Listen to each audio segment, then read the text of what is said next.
আসসালামু আলাইকুম। এরকম ম্যাথ হচ্ছে প্রাইমারি পরীক্ষায় কিন্তু আসে। এই প্রশ্নটা কীভাবে সমাধান করা যায় এবং এরকম ম্যাথ আসলে পরে শর্টকাট পদ্ধতি তোমরা কীভাবে করবে সেই বিষয়টা নিয়ে আলোচনা করব। এখানে বলছে 10টি সংখ্যার যোগফল 380। প্রশ্ন আগে বুঝতে হবে, অর্থাৎ অঙ্কটা করার আগে অঙ্কের যে প্রশ্নটা দেয়া থাকে এই প্রশ্নটা আগে ভালোভাবে পড়তে হবে, বুঝতে হবে, তারপরেই কিন্তু সেই অঙ্কটা করতে হবে। 10টি সংখ্যার যোগফল 380। এখন এই 10টি সংখ্যা কিন্তু আমরা জানি না। 2 3 4 5 6 7 8 9 10। মনে করো এখানে 10টা সংখ্যা। এই 10টা সংখ্যা যদি যোগ করি তাহলে যোগফল হচ্ছে 380। আমরা কিন্তু এই পর্যন্ত বুঝতে পারছি যে এরকম 10টি সংখ্যা আছে। এখন এই 10টি সংখ্যা কী কী সেটা আমরা কিন্তু জানি না। এবং পরবর্তী বলতেছে এদের প্রথম 4টি সংখ্যার গড় 40। প্রথম 4টি 1 2 3 4, এই 4টি সংখ্যার হচ্ছে গড় কত?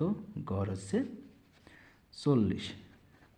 তারপরে বলছে শেষ 5টির গড় 30। শেষ 5টি কিন্তু 1 2 3 4 5, এই 5টার গড় হচ্ছে 30। বলছে পঞ্চম সংখ্যাটি কত? বলতেছে এই যে পঞ্চম 1 2 3 4 5, এই 5 নম্বর সংখ্যাটি কত এটা আমার বের করতে হবে। আমরা আগে বুঝবো যে গড় কি। গড় হচ্ছে যতগুলো সংখ্যা থাকবে সেই সংখ্যাগুলো যোগ করতে হবে এবং কতগুলো সংখ্যা সেই সংখ্যা ভাগ করতে হবে, তাহলে সেটা আমরা গড় পাবো। এখন একটা উদাহরণ দিই। মনে করি 2 4 6 8, এই 4টা সংখ্যা। এই 4টা সংখ্যা আমরা গড় কীভাবে বের করব? এই 4টা কী করতে হবে?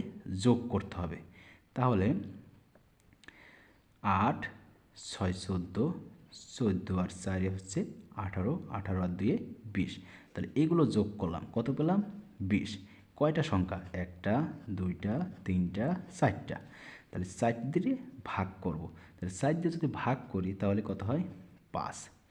এখন একটা বিষয়, যদি এই 5 যদি আমরা সবার মধ্যে যদি ভাগ করে দিই, অর্থাৎ এটাকেও আমি 5 ধরলাম, এটাও 5 ধরলাম, এটাও 5 ধরলাম, এটাও 5, তাহলে কিন্তু দেখো এগুলো কিন্তু যোগ করলেও কী হচ্ছে? 20 হচ্ছে।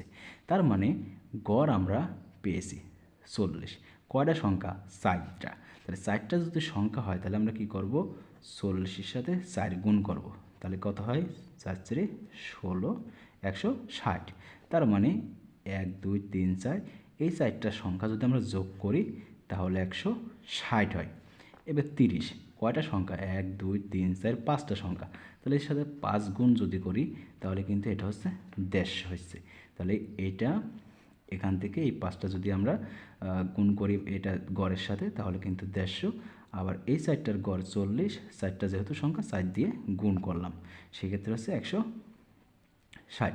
এবার আমরা এই সংখ্যাটুকু পাইছি, এই সংখ্যাটুকু যদি যোগ, এই সংখ্যাটুকুর মান হচ্ছে 150 আর এই সংখ্যাটুকুর মান হচ্ছে 160। তাহলে এইটুকু হচ্ছে 160 আর এটা হচ্ছে যে 150। তাহলে আমরা যদি এইটা আর এইটা যদি যোগ করি, যোগ করে যদি পুরাটার সাথে যদি বিয়োগ করি, এইটুকু আর এইটুকু যোগ করলে যা পাবো, যদি এই পুরাটার সাথে যদি পুরা অর্থাৎ বলতে এই 10টা সংখ্যার যোগফলের সাথে যদি বিয়োগ করি তাহলে আমরা কিন্তু এটার মান পাচ্ছি। তাহলে আমরা 160 আর 150 যোগ করি, 11 310। তাহলে 310 থেকে যদি 380 বিয়োগ করা হয় তাহলে কিন্তু মান হচ্ছে 70।